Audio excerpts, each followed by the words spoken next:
बिस्मिल्लाहिर्रहमानिर्रहीम। राजा जयपाल का जासूसी का निज़ाम ना होने के बराबर था। उसे बस ये इत्तला मिली थी कि सबख्तगीन फौत हो गया है। गजनी और इर्द गिर्द के हालात का उसे इल्म ना था। अगर वह उस वक़्त हमला कर देता जब सुल्तान महमूद गजनवी अंदरूनी खाना जंगी में उलझा हुआ था, तो वो कामयाब हो सकता था, और ये भी हो सकता था कि सुल्तान के मुसलमान दुश्मन राजा की मदद भी करते। ये तो अल्लाह का बड़ा करम था कि जिसने राजा के कान आंखें बंद रखे। उसके मुकाबले में लाहौर में सुल्तान के जासूस बहुत ज़्यादा सरगर्म अमल थे। इमरान रात के अंधेरे में गजनी के दोनों कैदियों को आज़ाद कराकर अपने घर ले गया, और अगली सुबह हस्ब मामूल वो नाश्ता लेकर राजमहल पहुंचा और कैदियों के कमरे में चला गया। मगर कमरा खाली देखकर वो दरवाजे में ही बैठ गया। उसने 3-4 मुलाजमों से कैदियों के मतलब पूछा, मगर किसी को इल्म ना था कि वो कहाँ गए हैं।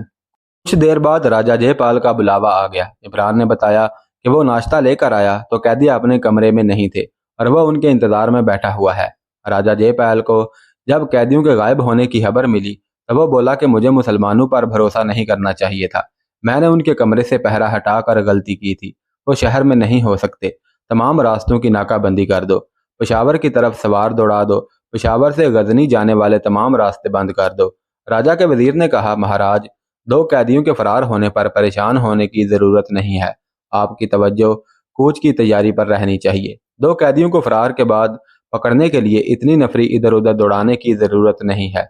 राजा ने कहा कि मुझे उनके फरार होने का अफसोस नहीं है। मैं उनसे जो कुछ मालूम करना चाहता था वो मैंने कर लिया था। मैं उन्हें सज़ा देना चाहता हूँ। उन्हें पकड़ने का बंदोबस्त जल्दी करो।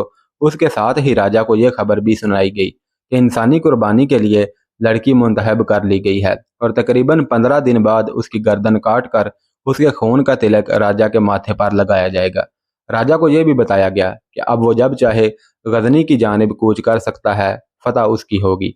राजा ने कहा कि हम बहुत जल्द गजनी की जानिब कूच करेंगे।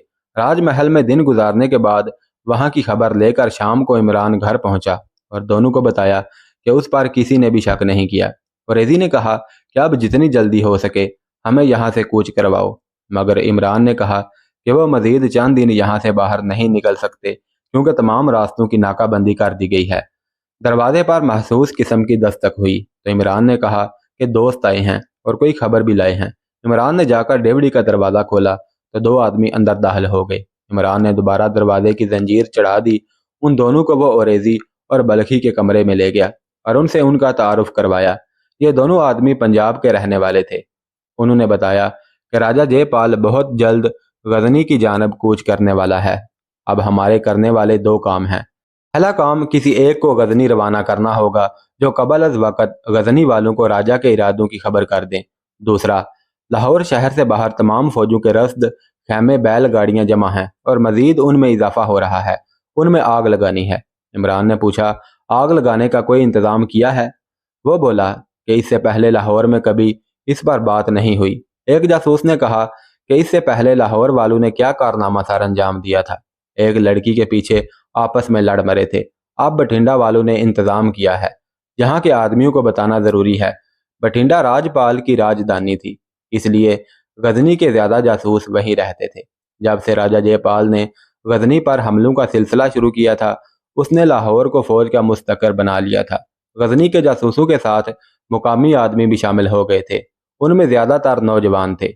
ये हिंदू राजा के सताए हुए लोग थे और गजनी के हुक्मरानों के लिए राह हमवार कर रहे थे। अब राजा लाहौर में अपनी फौज के लिए सामाने रसद जमा कर रहा था, तो बठिंडा के जासूसों ने उस जहीरे की तबाही का यह बंदोबस्त किया था कि 20-25 घोड़सवार आम मुसाफिरों के रूप में लाहौर के मज़ाफ़ात में पहुंच गए थे। वो इकट्ठे नहीं बल्कि एक दूसरे से दूर दूर रह कर आए ताकि किसी को शक ना हो। लाहौर के आदमियों को बस इतला देना ज़रूरी था। फौजी साजो सामान के उस जहीरे में जो राजा ने गजनी पर हमला करने के लिए ढेर कर रखा था, जल्द आग पकड़ने और बखेरने वाले खैमे थे जो हज़ारों की तादाद में थे, जिन्हें लपेट कर ढेर की सूरत में रखा गया था। साथ फौज का सामान ले जाने वाली बैलगाड़ियां भी थीं जो एक कितार की सूरत में एक दूसरे के साथ मिली खड़ी थी। उसके अलावा और भी बेइंतहा सामान था जो कमोबेश 1.5 मील लंबे 4-5 फरलांग चौड़े रकबे पर पड़ा हुआ था। उस रकबे में दरख्तों की भी बहुत बहुतात थी। क्योंकि अब राजा को जल्दी कूच करना था, इसलिए यह सामान तैयारी की हालत में बाहर ही पड़ा रहने दिया गया था। उस पर पहरे का मामूली इंतजाम था। संतरी घोड़ों पर सवार होकर इर्द गिर्द घूमते रहते थे। ऐसा वाकया पहले कभी नहीं हुआ था कि फौजी सामान को किसी ने नुकसान पहुंचाया हो या कोई सामान चोरी हो गया हो। खतरा सिर्फ मुसलमानों की तरफ से था, मगर यहाँ मुसलमानों की आबादी आटे में नमक के बराबर थी और उन मुसलमानों को हिंदू अपना दर खरीद गुलाम समझते थे। राजा को मालूम था कि लाहौर में गजनी के जासूस मौजूद हैं, मगर उसके वहम गुमान में भी ये बात ना थी कि वह उसके फौजी कुव्वत के सामान को नुकसान पहुंचाएंगे। इसी खुशफहमी में राजा ने इतने बड़े जंगी सामान की हिफाजत का खास इंतजाम ना किया था। हिंदू रियाया का तो राजा को डर ही नहीं था। उसने पंडितों के जरिए हिंदुओं के दिलों में मुसलमानों के खिलाफ नफरत का जाल फैला रखा था।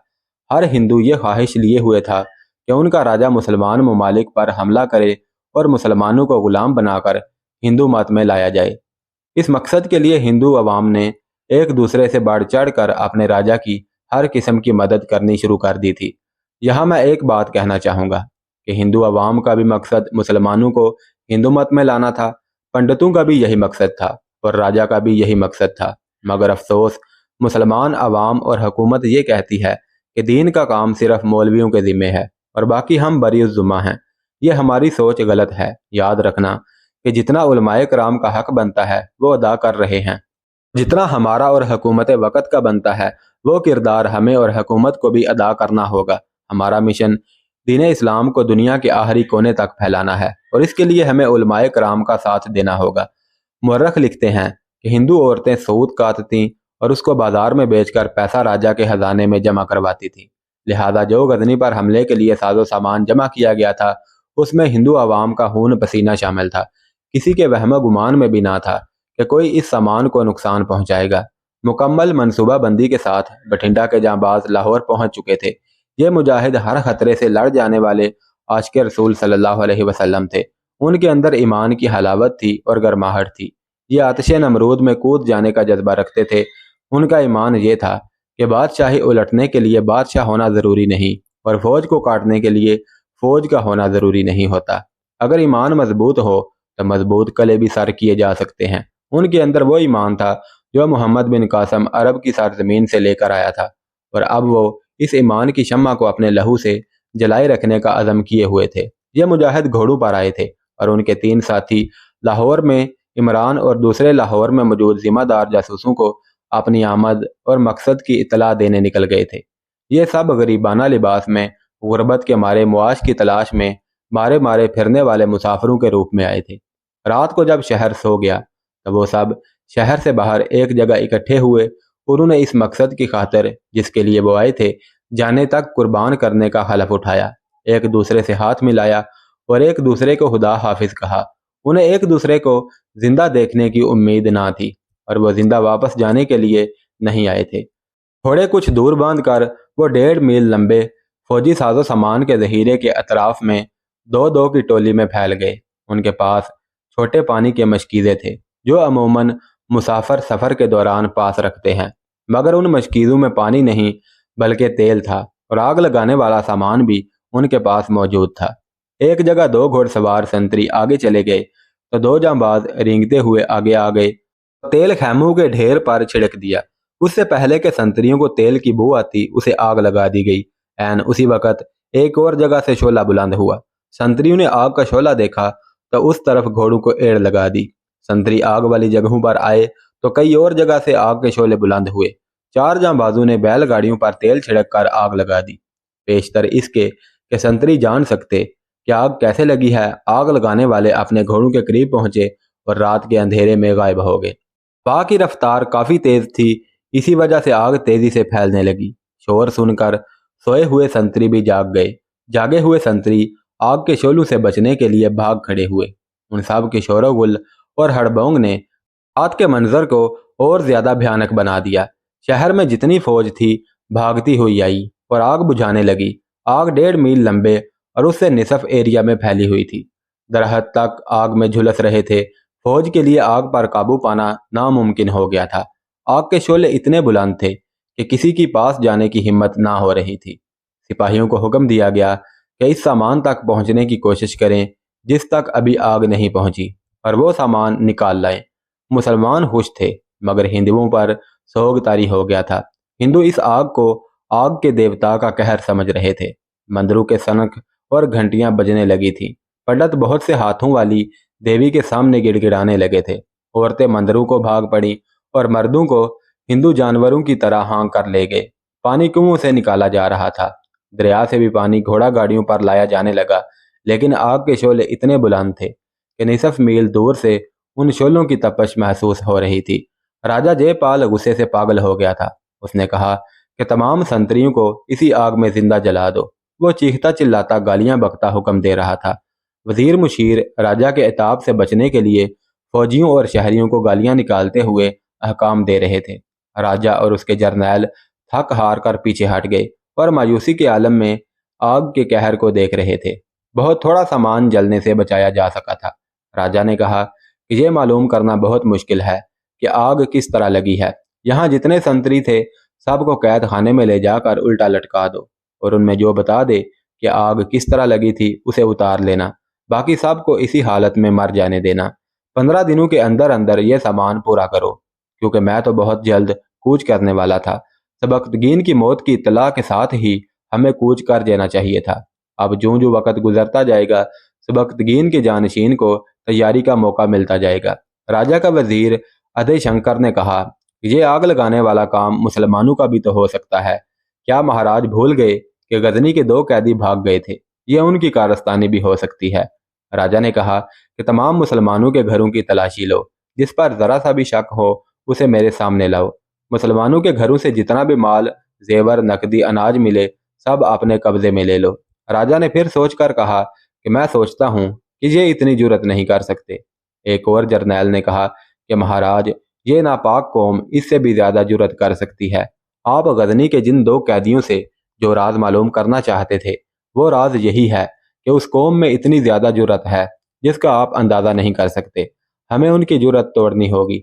मैं अपनी कमजोरी का एतराफ़ करता हूँ कि ये जुर्रत हमारी फौज में भी नहीं है, और ये भी कि हमारी जो फौज गजनी के हमले से बचकर वापस आई है उनके अंदर अभी तक मुसलमानों की फौज का खौफ है। राजा ने कहा कि अपनी फौज को बता दो कि यह लड़ाई हमारे देवता और मुसलमानों के पैगंबर की लड़ाई है। उन्हें बता दो कि इस लड़ाई में जो हिंदू फौजी मारा जाएगा वो दूसरे जन्म में खूबसूरत परिंदों की शक्ल में जन्म लेगा और खुशनुमा बागों और कहकशाओं में चहचहाता फिरेगा। राजा के जहन पर पंडित सवार थे।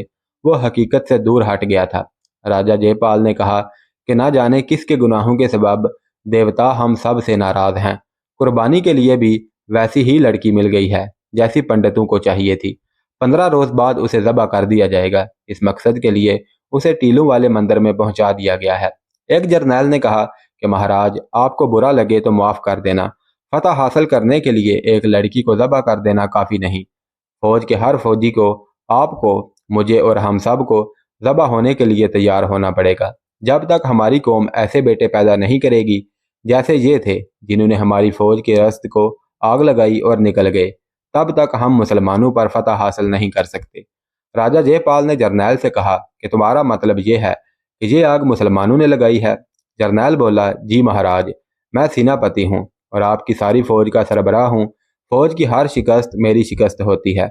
मैं हकायक और हालात पर पूरी नज़र रखता हूँ। मैं वहमों और खुशफहमियों से अपना मन राजी नहीं रखता। अगर ऐसा करूँगा तो आपका राज और राजधानी नापैद हो जाएगी और आपका राजमहल मुसलमानों की मस्जिद और मदरसा बन जाएगा। मैं आपके साथ हकीकत की बात करना चाहता हूँ कि ये आग मुसलमानों ने लगाई है। मैं संतरियों से मुकम्मल तफ्तीश कर चुका हूँ और आग देख भी चुका हूँ। आग संतरियों को गलती से लगती तो एक जगह लगती और संतरी खुद ही उस पर काबू भी पा लेते, मगर ये आग 12-14 जगहों पर लगी और फैल गई। राजा ने कहा, तो क्या गजनी से फौज आग लगाने के लिए आई थी? क्या शहर की सारी मुसलमान आबादी ने मिलकर 12-14 जगह पर आग लगा दी? जर्नैल ने कहा कि ये आग ना तो गजनी की फौज ने आकर लगाई है और ना शहर में से किसी ने मिलकर लगाई है। ये कम अज कम 10 और ज्यादा से ज्यादा 20 आदमियों का काम है। वो जो कोई भी थे बहुत दलेर थे, आग लगाना और आग में जलना भी जानते थे। राजा ने पूछा कि क्या हम उनको पकड़कर आग में जिंदा नहीं जला सकते? वजीर अजय शंकर ने कहा, अगर हम 10-12 मुसलमानों को पकड़कर आग में जला देंगे तो क्या होगा? उनकी जगह 10-12 और आ जाएंगे। हमें उनकी इस आग को सर्द करने की कोशिश करना चाहिए जो उनके सीनों में जल रही है, जिसे वो ईमान की शम्मा कहते हैं। हमें उनके ईमान को ख़त्म करना चाहिए। درختوں کے پتے توڑ توڑ کر مسلنے سے درخت سوکھ نہیں جایا کرتے، اس کی جڑ کاٹنی پڑتی ہے۔ آگ پر آگ برسا کر ہم اسے بجھا نہیں سکتے، آگ پانی سے بجھا کرتی ہے۔ آپ کو آگ کی طرح گرم ہو کر نہیں بلکہ پانی کی طرح سرد ہو کر سوچنا پڑے گا۔ جہاں کے مسلمانوں پر آگ کی طرح نہ برسیں بلکہ ان کے جو سرکردہ لوگ ہیں انہیں انعام و اکرام، درباری رتبوں اور حسین عورتوں کے جال میں پھانسیں۔ میری نظر ماضی میں وہاں تک جاتی ہے جہاں محمد بن قاسم اس دھرتی پر نمودار ہوا تھا۔ اس نے شمال مغربی ہند میں اسلام پھیلایا تھا اور یہ مذہب محمد بن قاسم کے دور سے ہی پھیلتا ہی گیا اور ہمارا مذہب سکڑتا چلا گیا۔ محمد بن قاسم کے جانے کے بعد ہمارے مذہبی پیشواؤں نے مسلمانوں کو اپنے رنگ میں رنگنا شروع کر دیا۔ تشدد اور دہشت گردی کے ذریعے بھی اسلام کو پھیلنے سے روکا گیا اور دلکش طریقوں سے بھی۔ سب سے زیادہ کامیاب طریقہ حسن اور دلکشی والا کامیاب رہا۔ زر و جواہرات اور خوبصورت ہندو لڑکیوں نے اس قوم کے سربراہوں کو نہ ہندو بننے دیا اور نہ مسلمان ہی رہنے دیا۔ اسلام کمزور ہوتا ہوتا چند ایک مسجدوں تک ہی محدود ہو کر رہ گیا۔ انہیں جسمانی مار نہ ماریں، انہیں روحانی طور پر کمزور کریں، انہیں پیار اور محبت کا دھوکہ دیں، ان پر اپنی تہذیب کا رنگ چڑھا دیں۔ راجہ جے پال نے کہا کہ اگر ہم نے غزنی فتح کر لیا تو ہم یہ طریقے شروع کریں گے۔ وہ 1.5 میل ایریا میں پھیلی آگ سے فاصلے پر کھڑے ہو کر باتیں کر رہے تھے۔ راجہ غصے سے پیچ و تاب کھا رہا تھا۔ سانحہ کی وجہ سے اس کا غزنی پر حملہ ملتوی ہو گیا تھا۔ اس سانحہ کا دوسرا فائدہ یہ ہوا کہ غزنی کے دونوں قیدی راجہ کے ذہن سے اتر گئے۔ جگموہن کی بہن رشی کو پنڈت ٹیلوں والے مندر میں لے گئے تھے۔ ٹیلوں والا مندر کوئی عمارت نہیں تھی، اس دور میں دریائے راوی کی گزرگاہ کوئی اور تھی اور آج اسے بڈھا دریا کہتے ہیں۔ شہر سے تھوڑی دور دریا سے ذرا پرے ہٹ کر 1.5 میل لمبا چوڑا علاقہ ٹیلوں اور گھاٹیوں پر مشتمل تھا۔ اس کی مٹی کالی اور چکنی تھی، وہاں سلوں کی چٹانیں بھی تھیں۔ بعض ٹیلے سلوں اور کالی مٹی کی آمیزش تھے، لمبے بھی، گول بھی اور مہروتی بھی۔ یوں معلوم ہوتا تھا کہ قدرتی نہیں بلکہ انہیں تراش خراش کر بنایا گیا ہو۔ ان کے ارد گرد درختوں کی بہتات تھی لیکن ان کے اندر کوئی درخت نہیں تھا اور نہ ہی سبزہ۔ راجہ جے پال سے پہلے کسی دور میں ہندو کاریگروں نے پختہ مہروتی ٹیلوں کو تراش کر مندر کے مہروتی لمبوترے گنبدوں کی شکل دے دی تھی اور ان کو اندر سے تراش تراش کر وسیع غاریں بنا دی تھی جو بلند اور کشادہ کمروں جیسی تھی۔ ان کی دیواروں میں دیوی اور دیوتاؤں کے بت تراشے گئے تھے۔ ان کمروں کے اندر بھی کمرے تھے، تہ خانے اور بالا خانے بھی تھے۔ اس دور کے واقعہ نگار لکھتے ہیں کہ اندر جا کر انسان بھول جاتا تھا کہ وہ کھدی ہوئی زمین کے اندر ہے۔ اندر سے خوشنما اور پختہ عمارتیں لگتی تھیں۔